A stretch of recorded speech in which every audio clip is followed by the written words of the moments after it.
All right, I think we are live. What's up, Nick? What's up, Dustin? Let's rock and roll. We got Memorial Day weekend. Yes, it's a holiday weekend, Yeah. and we are all so ready for the vacation. Ready to be closed on Monday, huh? Yeah, man, looking forward to the Yeah. day off. I know my team is. I know I am.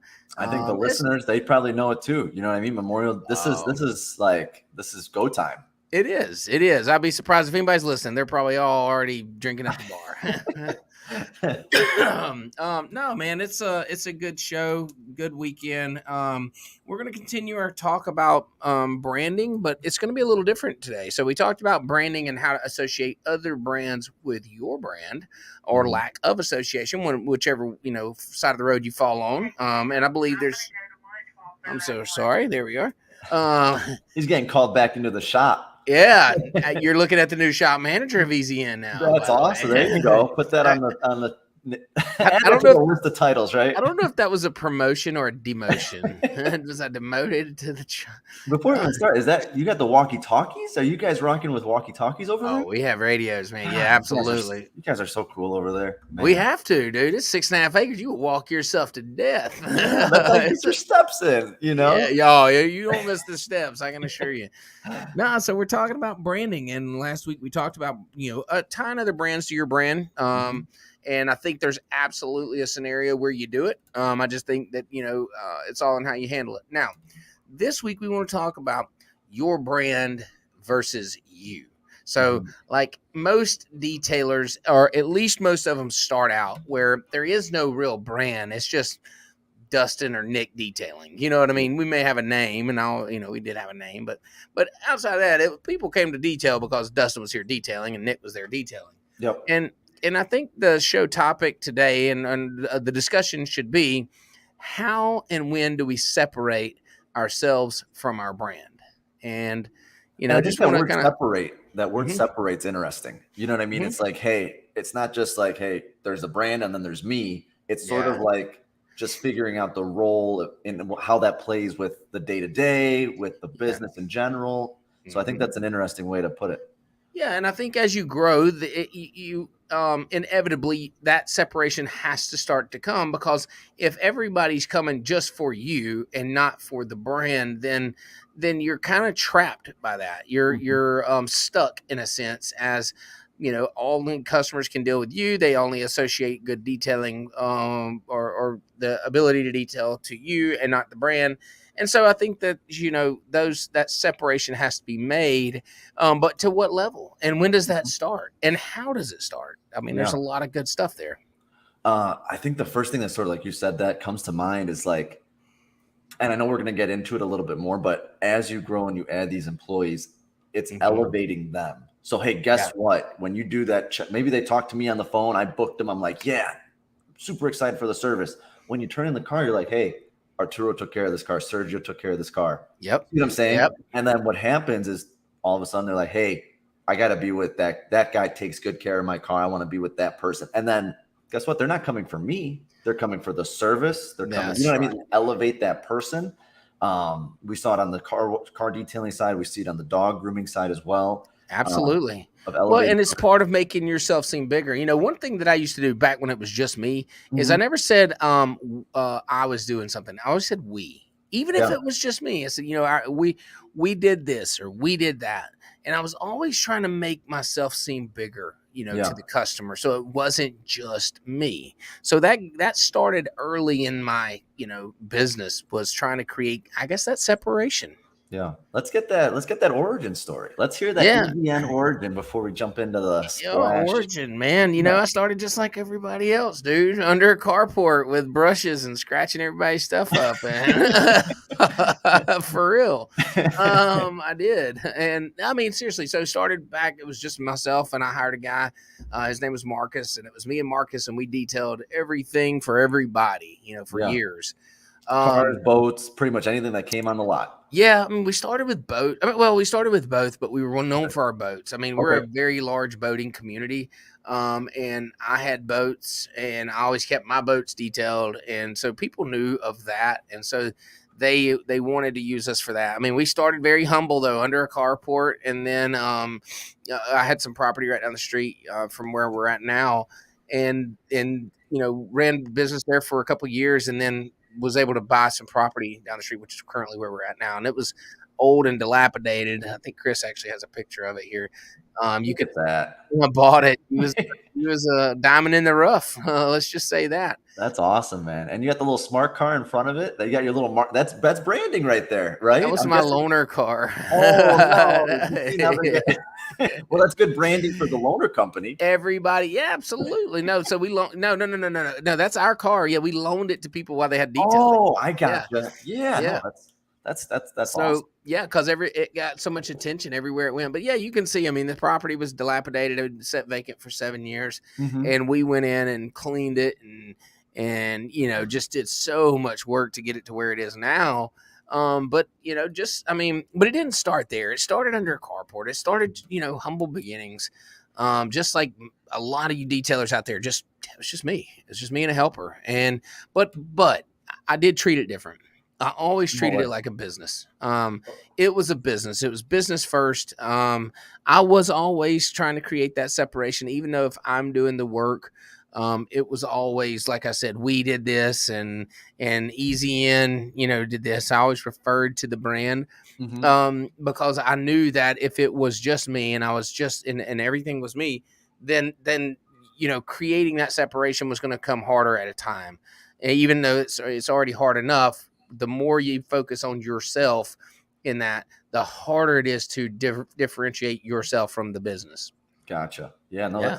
that's What about Splash? Yeah, what about Splash? Talk to Splash us starts about in that. 1981. You know what I mean? I look good for Wow. my age, but Yeah, yeah, obviously, yeah. yeah, no, but my dad opened the first hand wash on the North Shore of Chicago, No 1981, kidding.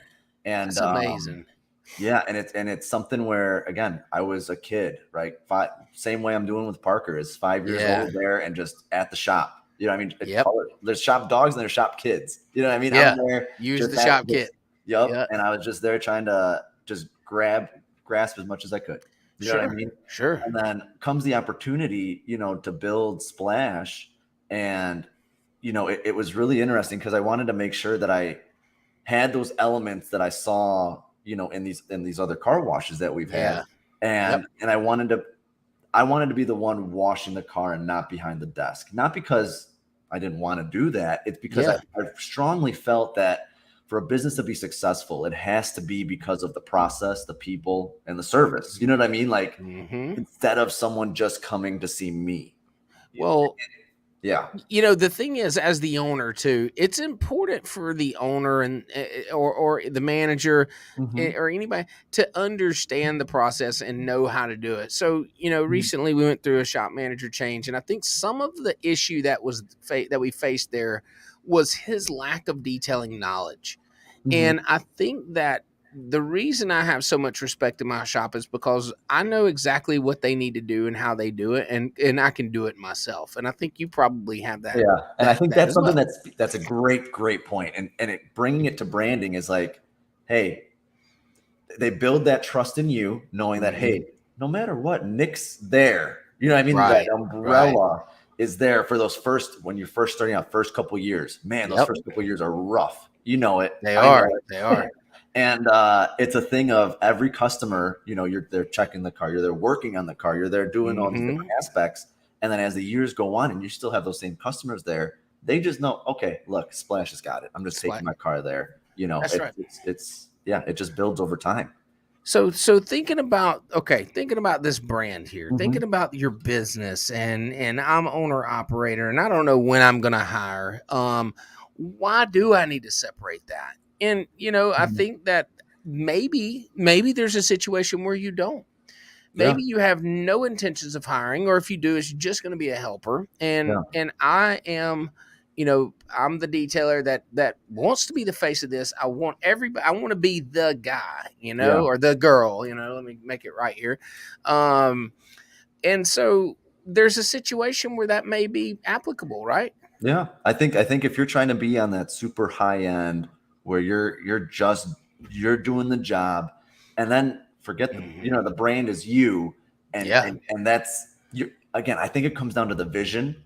You know what I mean? I think it comes down to the culture of where you're trying to go. So if you see like, hey, look, this is where the business is going. I think you forecast your business. I forecast my business. I'm like, look, Right. this is what we need to get to.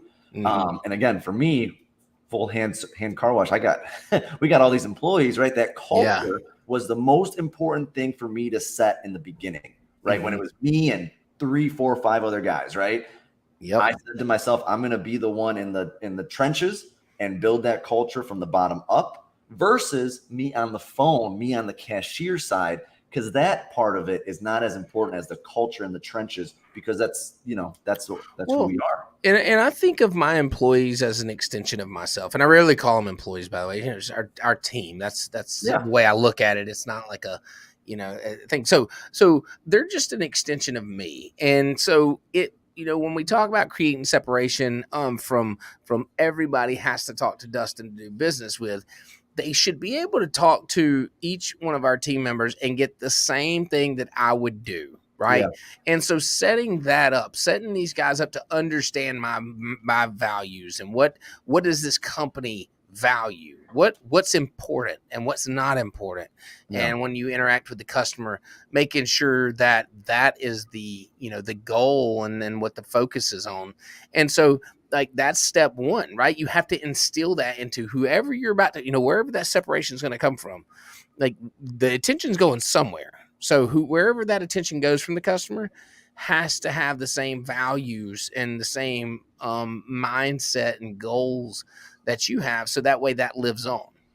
And I think it's going to play into, let's say someone's just joined the podcast, right? It's their first day detailing, right?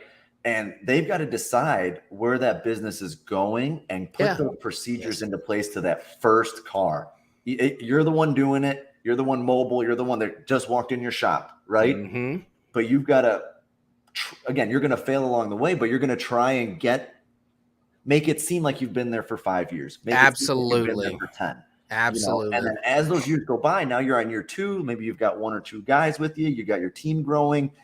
Those same values you had on day 1 are consistent as you go through that timeline. Yeah, absolutely. Yes. Yep. And it carries on, So talking about creating the separation, there's another thing that has to be thought about is the customer has to accept it. The customer also has to be told about the separation. So like when customers used to come in and get a price for detailing, they always ask for Dustin, right? Yep. Well, at some point, Dustin cannot be available. And Gabby has to step in.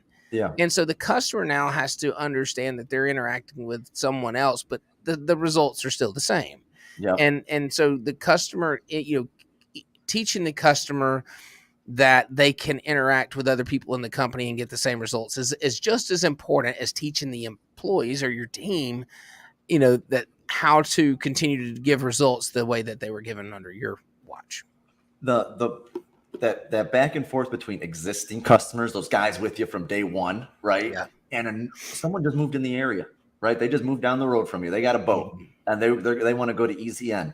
They don't know how it was day 1. Right. They're going to walk into that process and not even know who Dustin is. No. And think that's the way it's been. And that process elevated by Detail Bookie. Thank you, Detail Bookie. Right. Right. Yes. They go online, right? When it's a new customer on Detail Bookie. Mm-hmm. They've never met me. They don't know how any of our work has been done. They look at the pictures. You see what I'm saying? That brand has sort of kicked me out the door, right? Well, go ahead. I'm sorry. Yeah, I was just going to say it kicks me out the door and elevates just that splash part of it without Nick being the centerpiece. Again, when they walk in, they're going to see me. And how this happens. So we like to overcomplicate our jobs. We like for it to sound really hard. You know what I mean? Like nobody else can do this. Pricing for detailers is this, and results for detailers is this. Nobody can do it. I'm just the best detailer. I know all. Well, guess what? It's really not that hard. And if you can kind of automate some things and take a systematic approach to pricing, where the vehicles are the same size. Each model's the same size, right? So the size is the same. And then, so condition is the only variable.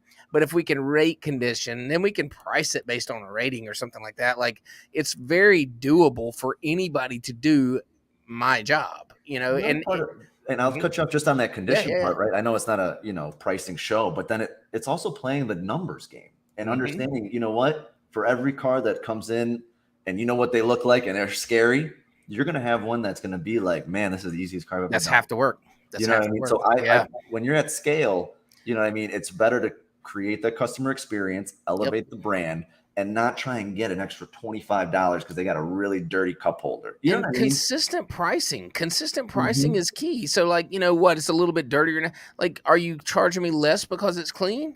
Yeah. No, Yeah. probably not. You're probably charging me That's your a great standard point. rate. So Yep. like, you know, unless it's just excessively, you know, way past the realm of norm, then Mhm. condition shouldn't necessarily change the price in a sense. Like unless it's just excessive, right? Yep. Yep. And then again, we do that one extra line, right? Look, we Yeah. have this extra dirty fee. We Yep. got you covered. Don't you worry. That That's right. customer just gets elevated. They have a better experience. They pick up their car and they're like, dang, it looks brand new. And we say all these things because without this stuff in place, you Mhm. couldn't go pass the buck to the next guy to go get pricing. Okay. So like, all right, I'm detailer today. I'm hiring my guy. I'm starting separation. Okay, the very first thing that has to be done is your systems in place, processes in place that things Mhm. can run without you doing that thing. So now if you're going to go, if I'm moving solely to pricing, well then my new hire has to be solely to detailing. So Yeah. every process that I had, I can no longer be the best detailer in the world because now I need him to be the best detailer, him or her to be Mhm. the best detailer in the world, right? If I go to just detailing, let them go pricing, well, they have to understand the pricing module. Yeah. It's almost those different segments and making sure that each segment, that education, that training, that process, you know, and it's a learning experience. You know what I mean? It is. You bring in your first person that's on the phone in the shop, man, that is that is a Yeah. fun time to sort of go through those ups and downs because you don't know that process yet either. Right. No. And you know what this is starting to sound like? It's starting to sound like a real business at this point. Yeah. And I think that that's some of the biggest, struggle we face in the detailing industry is guys just not treating it as a real business and really have no intentions on it. You know what I mean? Mhm. Like that, oh, that sounds good. P&L sounds real good, but you know, I'm just here to wash cars. But you know, what we're saying is there is life beyond that, you Yeah. know, and let your pride be in the way that your business runs without you. Mhm. Rather, you know, take your pride from get the pride from teaching others rather than showing off yourself, maybe. And look, we're over here in the north, we'll call it, Mhm. right? Mhm. And we haven't been busy in February and March. We build in February and March for now. You know Yeah, what I mean? right. So right now, anyone that's listening, that's detailing, they're booked out. Hey, look, we cannot get any more cars in before Memorial Day, right? Yeah, Cars, right. boats, planes, whatever it is. Whatever it is. That should be your red flag to be saying to yourself and your business, hey, we need to put some processes in place once we slow down again to Yeah, get ready for next Memorial Day, to next 4th grow. of July. So instead That's of just right. doing 5, 10, 20 cars this weekend, we can get to 25. Great. Mhm. How do we get there? Yeah, absolutely. You know, so creating that separation, it happens in the growth phase, right? So Mhm. when you start to grow, you have to start to distinguish the business versus you. And we Mhm. do that by, like you said, developing processes of what you want your other team to do, where you can go focus on other things inside the business. And now I'm not saying that you're no longer the face of the business. So, like, in my Get opinion, that ego out of here, Dustin. You're not the face anymore. They're ah, coming because you're easy end. you're probably right, and I hope you're right because this face isn't that pretty. So, you know, but still, you know, I think that is with the marketing that we choose to do. We do a lot of video, we do a lot of Mhm. entertaining video that Mhm. I'm usually in, Yeah. and so we know that people relate Easy N to Dustin and Yep. Dustin to Easy N. Now, I don't think that you have like I go live on an island somewhere and never am associated with Easy N. I think that Yeah. the separation is at a level of this place can run with or without me, but we still use my I don't want to say popularity in a like a No, but egotistical way, but you have like your own the audience, you know, yeah, your like own sort of reach. yeah, right, and it's not an egotistical thing. It's just No. it's just happened, Mhm. and so we use that for attention for the business, and Yeah. so there's still a connection, right? We're not trying to completely. We're not. This isn't the conversation of selling the company or your exit strategy. This isn't that Yeah. conversation. That No. conversation is another podcast, right? Yeah.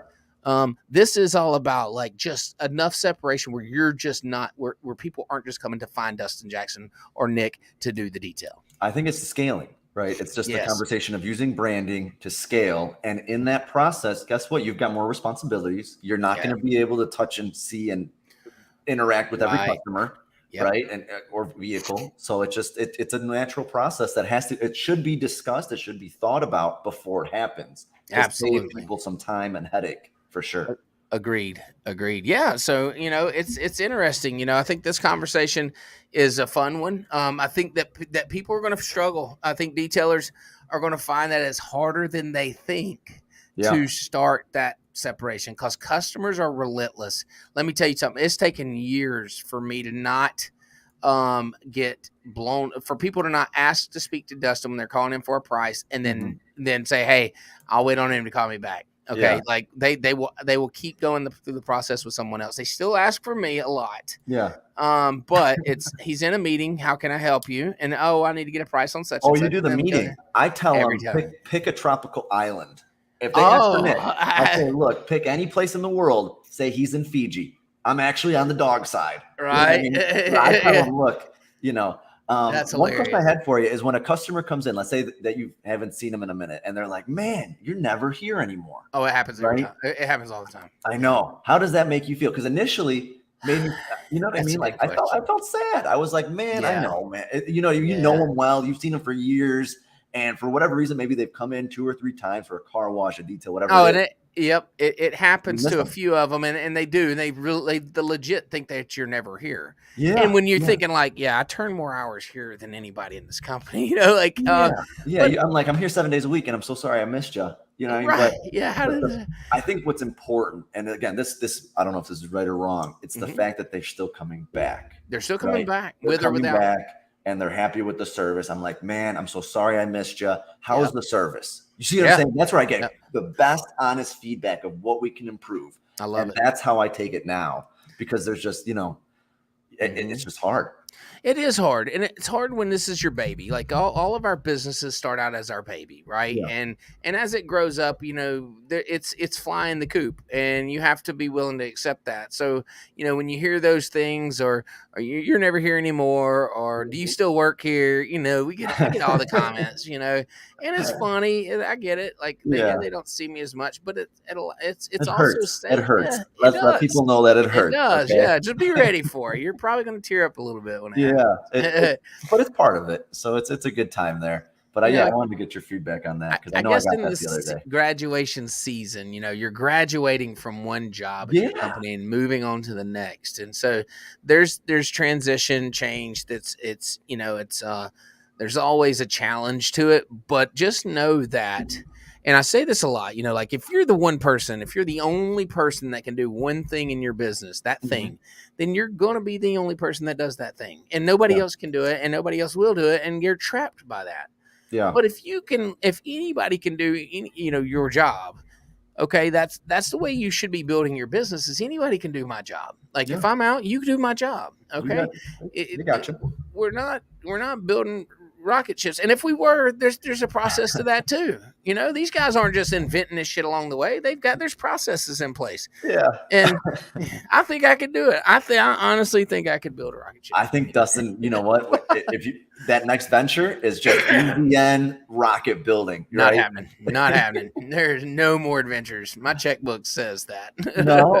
I think that's a good transition. So look, as you're removed a little bit, or you've got other projects going on, right? Yep. And the brand is elevated and it's doing great, and you're ready to tackle something new. How, you know what I mean? How have you done that? How have you started these different ventures outside of EZN? Yeah, I mean, you end up with a little extra time on your hands, and so opportunities present themselves. You're wanting to grow certain aspects of the business. Maybe that means starting another business to support that.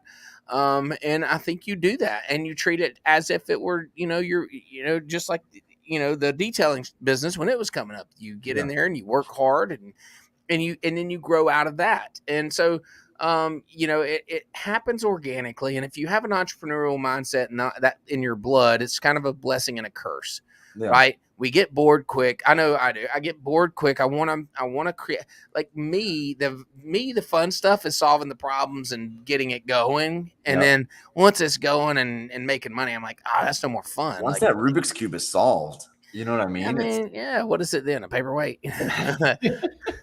So no, and it's going to happen. So as you grow out, just know that, you're going to have more time on your hands. So do you double down on the current business? Do you expand? Do you look at other opportunities that are around you? There's so many different ways you can go there. But it absolutely happens where you're going to end up having more time on your hands as you start to separate yourself. And then some of it may be just solving the growing pains of watching your customers cringeworthy interact with. I mean, watching your employees cringe while they deal with your customers. They you know what? And that's a learning process too. You know what I mean? That's a feeling that it's like, man, you could do it. I'm not gonna say better, but differently. Right? Yeah. Yeah. And it's a thing but that's okay because they're gonna keep getting better too. Let me tell you what's awful. Oh no. Do sales call reviews, calls. So like it's software, we do a lot of them, but in the sales team up front, I mean, when we do a sales call review and then you have like what's called like the white hat and the black hat. So somebody's there is supposed to speak positive to the review. Somebody there is supposed to pick out all the negative to the review. So you'll know this when you grow into this, not you, Nick, but the listening audience, as they grow into this size, you realize you have to do this. We're growing too over here. Hey, I'm in the audience. I'm a student here. I got my notebook out. But dude, it is so funky to have to listen to your employees deal with customers and say things you're like, oh, why did you say that? And so get ready for that, man. It's not the most fun thing. I really don't like doing it because I'm like, oh, you should have said this, or why didn't you say that? Like, no, don't say that, or you're never answering the phones again. I had that conversation. What are your thoughts for Splash side, right? Yeah. Again, let's say I think we right around year 8 was when we did the dog spa, right? Yeah. Which is a totally different business model, right? I can't cut a dog's hair. Bathe the dog. I can do the nails. I love, you know what I mean? I love sort of being around and learning that aspect of it. Sure. But that's a business where I didn't have all of that, like, hey, start from the bottom and work your way up. Right. Yeah, so totally different business model versus when we added the Splash mobile unit, different business, but under that umbrella. You see what I'm saying? Yeah. Have you done anything on that side where you don't have that fallback of, guess what? Someone calls off, I can polish his car out, I can get that done. Because that was a confidence thing growing up where I just knew. Oh, it's huge confidence. Yeah. Like, and it's a different element when you talk about dealing with your team. If you can just go do their job, marketing would definitely be the one. I shout out to our marketing team; they do a fantastic job.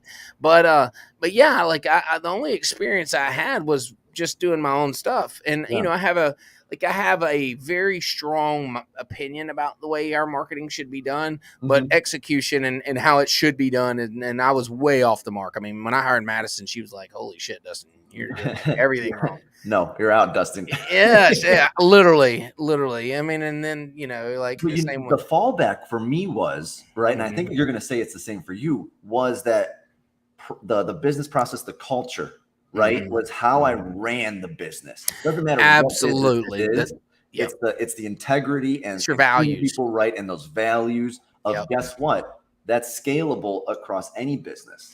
Where that's spot on, and attention to detail that detailers have organically it plays well into other businesses.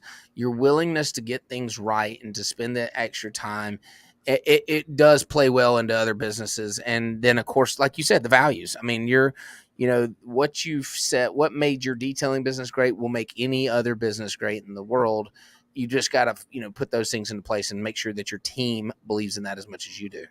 And as that team grows, you know what I mean? You're going to be able to do these different ventures because I think anyone that's listening that is a detailer that jumped into detailing that wants to, you know what I mean? You already did it once, right? You already started from ground one. You already did it once. Eventually, it's not going to be tomorrow, you know what I mean? But you're going to want to do another adventure, and that confidence of what you already done is going to let you take that leap again. You know, and I think that's pretty interesting with the branding aspect of it, where Splash is there and you're solving that Rubik's Cube. You're 75% there, and you're like, man, I love it. I've got this little bit of extra free time. I've got this extra space. What the heck am I going to put next to What the am I car going to wash? Right? Yep. We're going to be washing some dogs and washing some cars. And, you know, and that's not saying that everyone's going to do that, but it's like, hey, guess what? Now that other detailer's like, man, I really love detailing, but I'm going to go get my real estate license, right? Yeah. Sell houses on the side, right? That hustle, that same hustle in there is just not, I don't know. I love that. I absolutely love that. Oh, I do too. And it just comes natural to me. I mean, it's not something that I can turn on or off. I mean, it's always on. I'm not going to lie. It's probably switch a little more off right now. I can't Dustin, even. Dude, why? Oh, that's oh man, no, it's like you come to a point where we're solving problems and building and software and marketing and events and we have a lot going on right now, and so like it's I think we're kind of at that top tier echelon of okay, like some things got to level off a little bit before I could even consider anything else. And so have you? Okay, but you're always thinking. I'm always thinking. What's that next project? What's that next project that you're not going to do? You're not baiting me into that shit. I'm not doing it. There is nothing. Everybody listening, Madison, Chelsea. They're all shaking. They're over there. Oh, my dad's going, if you say anything, I'm leaving. Yeah. Come on, for the listeners, at the end of the show, this is the hook. This is the thing that's going to get put out on Instagram. Yeah. Dustin's going to start finish that sentence. Nothing. Dustin's going to start finishing some job. I mean, finishing some companies. No. No, man. Look, we are in that phase of really bolt down, buckle in, and grind out. And I'm enjoying it. It's different for me, but I'm enjoying where we're at. It's the discipline side. It's okay, we've got these things up and running now. They got to make money. Yeah. We're fine tuning the cost and drilling down expense and those kind of things, which I enjoy too. By the way, I'm a numbers guy. I hate doing that. That's the worst. That's the worst, Dustin. I just go and you know what? We're good. Just keep trucking along. Yeah. There's. Again, that there's good. That the industry sales solves all problems, right? Just make more money. Yeah. But it's also for me it goes back to that 5-year-old and as a shop kid. You know what I mean? Yeah. And seeing how my dad was again the brand, right? But also what I picked up on was not necessarily just the customer interactions, but it's how he treated the employees. Yep. You know what I'm saying? Yeah. And how he was. The opportunities given, and that's the brand. That's what I care about. That's what Splash is. That's it, and that's what it should be. And I think that's your the way you treat your team is more important than the way you treat your customers. And I think that has poor customers. Poor customers, right? All right, so summing it up, listen, if it's as you're growing, if you're an owner operator, single detailer, and everything is all about you and you're the guy or the girl, that's fine. You have a decision to make. Am I just going to lean heavy into this and it's probably going to end and die with me? Probably not going to carry on much further past that. Maybe if I have a son or a daughter that would pick it up, but still it's a lot of me there. Yeah. Or am I going to say, hey, I want to grow this thing bigger than myself? And if you go left, if you go growing it bigger than myself, then you have to start to condition your team, whether it be 1, 4, 5, 10, whatever, none. When you hire, you got to condition them. Hey, I'm got to create separation here, and you got to start conditioning your customers to understand that it's more than just you, and that other people can help solve their problems. Yeah, no, I'm just going to say I agree. Let's go jump into Memorial Day weekend. Yeah. I know I've got a line of cars. I know you got boats out. We do, man. There's the street. They're and proud. Everyone listening, I know everyone's having an awesome weekend. This is go time for everyone. Hopefully no one's caught in the rain. You know what I mean? We were no rain. Yeah, man. Looking forward to a good weekend. Detailers, be safe out there. Don't work all weekend, guys. Take the family to the zoo. Monday. Be off on Monday. All right. Work this weekend. Be off on Monday. That's right. That's right. Listen, man, let's go enjoy it. Great show as always, Nick. Thank you, brother. And we'll be back next week for another show.